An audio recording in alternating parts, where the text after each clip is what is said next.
శ్రీ మహాగణపతే నమః. శ్రీ సరస్వతి నమః. శ్రీపాదవల్లభ నరసింహ సరస్వతి శ్రీ గురు దత్తాత్రేయాయ నమః. తెలుగు 1.com ప్రేక్షకులందరికీ కూడా జై గురుదత్త, శ్రీ గురుదత్త. ఈ దత్తాత్రేయుడి యొక్క కృపతో మీరంతా ఈ వెబ్సైట్ ద్వారా మన సనాతన భారతదేశంతో ఆధ్యాత్మిక, సాంస్కృతిక సత్సంబంధాలను కూడా అభివృద్ధి చేసుకుంటున్నారని చెప్పేసి నాకు చాలా సంతోషమైంది. ఈ విజ్ఞాన రంగంలో భారతదేశ పేరు మంచి ప్రతిష్ట. మీరంతా కూడా ప్రపంచం నలుమూలలకి తీసుకుపోతున్నారు. ఆ ప్రయత్నంలో నేల 4 చెరుగుల మీరంతా నివాసం చేస్తూ భూమి అంతా ఒకటే కుటుంబం అనేటువంటి విశాల భావనకు కూడా మంచి పేరు, మంచి వన్నె తెస్తూ ఉన్నారు కదా. ఆ విజ్ఞాన శాఖల్లో నిరంతరము పరిశోధనలు మనం చేస్తూ, అంటే మానవ జీవితాన్ని మరింత సుఖమయం చేసేందుకోసం కూడా మీ వంతు మీరు బాగా కృషి చేస్తున్నారు. ఇంత చేస్తున్న ప్రపంచ పరిధిలో మనం పరిశీలించి చూస్తే సగటు మానవుడికి శాంతి విస్తరించిన సంకేతాలు ఏమీ అందటం లేదు. నేర సంఘటనలు తగ్గుతూ ఉన్న దాఖలాలు కూడా లేవు.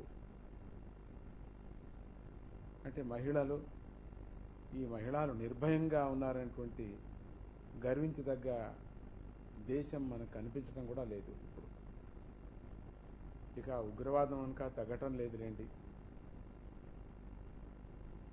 ఇలాంటి సన్నివేశాలను పరిశీలించినప్పుడు మనం ఈనాటి మన విజ్ఞాన వికాసంలో ఎక్కడో ఏదో లోతైన లోటు ఉందని మనం అంగీకరించక తప్పదు కదా. దాన్ని వెతికి పట్టుకోకూడా తప్పదు. మానవుడు తన హృదయ ధర్మాన్ని మరిచిపోవటమే ఆ లోటు. అంటే హృదయ ధర్మం అంటే మానవుడి యొక్క అసలైన స్వరూపం. అది దివ్య తత్వానికి ప్రతిరూపము. అది సహజ ప్రకాశశీలం. అయినా మనిషి దాన్ని మరిచిపోతూ ఉండటం ఒక శాపం. ఈ లోపాన్ని గుర్తించి దీని సవరణకై విశ్వమానవ స్థానంలో కృషి చేసిన వారు భారతీయ మహర్షులు. ఆ మహర్షులు యుగయుగాలుగా ఏర్పాటు చేసిన ఈ సాంస్కృతిక భావన వ్యవస్థలే మనకు సనాతన సంప్రదాయాలుగా, తరతరాల పెన్నిధులుగా, ఇలాంటి అలవాట్లుగా, అంటే కళలుగా, కావ్యాలుగా, కథలుగా, కూని పాటల్లాగా మనకు అంది వస్తున్నాయి కదా. వీటన్నిటిలోనూ కూడా అంతర్గతంగా అపారమైన ఆధ్యాత్మిక సంపద నిగూఢంగా దాచిపడి ఉన్నది అని అందరికీ తెలుసు. ఈ నిగూఢంగా ఉన్నదాన్ని దీన్ని మరిచిపోతూ ఉండటం మానవుడి యొక్క స్వభావం కనుక మన ఇంట్లో ఉన్న మనం సంపదనే మర్చిపోయాము. దానివల్లే మనకు విజ్ఞాన శాఖలు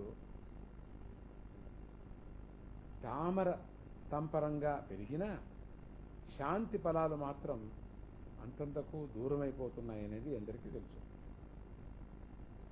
ఈ విషయాన్ని మీలో చాలామంది గుర్తించారని ఈ తెలుగు 1.com వారు అందించేటువంటి ఈ సాంస్కృతిక ఆధ్యాత్మిక ఈ కార్యక్రమాలన్నిటినీ కూడా మీరంతా ఎంతో శ్రద్ధతో ప్రీతితో అధ్యయనం చేస్తున్నారని తెలిసి సంతోషం కూడా బాగా కలిగింది. ఇటువంటి కార్యక్రమాలను రూపొందిస్తున్నటువంటి రవిశంకర్ వంటి కార్యకర్తలకు మీ ప్రోత్సాహం ఎంతో బలాన్ని ఇస్తూ ఉంది. ఇలాంటి విషయాలన్నీ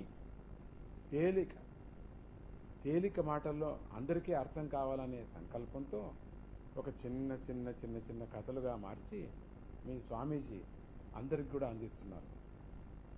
ఈ కథల్లోనే పురాణాలు, ఉపనిషత్తులు, సాధన రహస్యాలు, సంప్రదాయాలు ఒకటేమిటి అన్నీ కూడా దీంట్లో ఉన్నాయి. ఆ కథలన్నీ ఈ ఛానల్ ద్వారా క్రమంగా మీకు చేరుతాయి. ఈ కార్యక్రమాల ద్వారా మీకు విషయ పరిచయం కలగటమే గాక మీ స్వామీజీ స్వయంగా మీతో మాట్లాడుతున్న అనుభూతి కూడా మీకు బాగా కలుగుతుంది. మీ కుటుంబాలకు శ్రేయస్సు కూడా బాగా కలుగుతుంది. మనం ఇలా కథల ద్వారా కలుసుకోవటం మాత్రమే గాక మైసూరు ప్రధాన కేంద్రంగా పనిచేస్తున్న మా అవధూత దత్తపీఠం ఇదే లక్ష్యంతో గత 30 సంవత్సరాలుగా ప్రపంచమంతా ఎన్నో కార్యక్రమాలు చేపట్టింది. ఇప్పటికి మేము 64 సార్లు పైబడి విదేశ పర్యటన కూడా చేపట్టి ప్రపంచ ప్రజలతో ముఖాముఖి సంబంధం పెట్టుకుంటూ అక్కడక్కడ సమస్యలకు భారతీయ పరిష్కారాలను అక్కడక్కడే అందించి విశ్వమానవ శాంతి వాళ్ళందరినీ కూడా అంటే నలుదిక్కులకు పంచే ప్రయత్నం చేస్తూ వచ్చాం. అది ఇంకా జరుగుతూనే ఉన్నది. అందులో భాగంగానే 2003 జూన్ 1వ తేదీ నుంచి సుమారు 4 నెలల పాటు పాశ్చాత్య భూఖండాల్లో పర్యటనను జరపాలని చెప్పేసి మన ఆది గురువైనటువంటి దత్తస్వామి అనుజ్ఞ మనకు లభించింది. కాబట్టి ఈ కార్యక్రమం వివరాలన్నీ కూడా మీకు అక్కడికక్కడే మీకు పట్టిగా లభిస్తున్నాయి. ఈ పర్యటనను ఈ దత్తాత్రేయ సన్నిధిని మీరందరూ కూడా యథేచ్ఛంగా వాడుకోండి. ఆ శాంతి ఫలాలను కూడా ఆస్వాదించండి. మీకు తెలిసిన 10 మందికి పంచిపెట్టండి. దత్తుడి కృపతో ఈ .com ఛానల్ ద్వారా ఇకపై ప్రసారం కాబోయేటువంటి కార్యక్రమాలన్నీ కూడా మీకు దత్త కుటుంబం పరిచయాలను కూడా పెంచేటువంటి బాగా రూపొందుగాక అని అంటూ మీ అందరూ కూడా ఈ దత్త కుటుంబ సభ్యులు అవుదురుగాక అని మిమ్మల్నంతా కూడా మీకు చెప్పడం ఆ జయగురు దత్తుడి యొక్క ప్రార్థన, స్వామికి ప్రార్థన చేస్తూ ఆ దత్తుడి కృప మీ అందరికి కూడా కలగని అని ఉంటూ ఇంకా ఎక్కువ మంచి విచారాలు, మంచి తత్వాలు ఈ .com ముఖాంతరంగా మీకు అందరికీ కలగని అని నేను అమ్మవారిని కూడా నేను వేడుకుంటున్నాను. తప్పకుండా ఈ ఛానల్ మీరు చూడండి. మీరు ఈ .com చూసినప్పుడు మీకు కార్యక్రమాలు మొత్తం అన్నీ కూడా మీకు లభ్యమవుతాయి. రెండోది మన భారతీయ సాంస్కృతిక కార్యక్రమాలు అది చాలా మంచి పద్ధతి. ఈ .com నుంచి వచ్చేటువంటి మీకు మీ ఇంట్లోనే మీకు కార్యక్రమం కూడా దొరుకుతుంది కదా. ఈ కృషి చేసేటువంటి ఎవరెవరు ఈ .comకి కృషి చేస్తున్నారో వీళ్ళందరికీ, డైరెక్టర్స్ అందరికి కూడా, ఈ మెంబర్స్ అందరికి కూడా మంచి బలము, శక్తి, బాగా మంచి బుద్ధి కూడా వాళ్లకు ఆ దత్తుడు ఇవ్వని అని నేను ప్రార్థన చేస్తున్నాను. జై గురుదత్త, జై గురుదత్త. మళ్ళీ మనం కలుసుకుందామా? కథల ముఖాంతరంగా మనం కలుసుకుందాం. చిన్న కథల ముఖాంతరంగా రోజుకొక కథలాగా మనం అనుకున్నారు.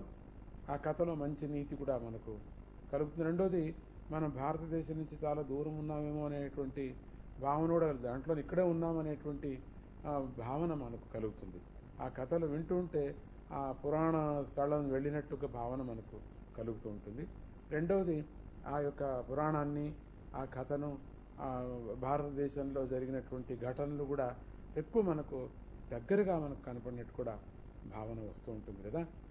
ఇది మనం ఇంకా చిన్న చిన్న కథలు చదవటానికి, వినటానికి మనం ప్రయత్నిస్తామా? జై గురుదత్త, జై గురుదత్త.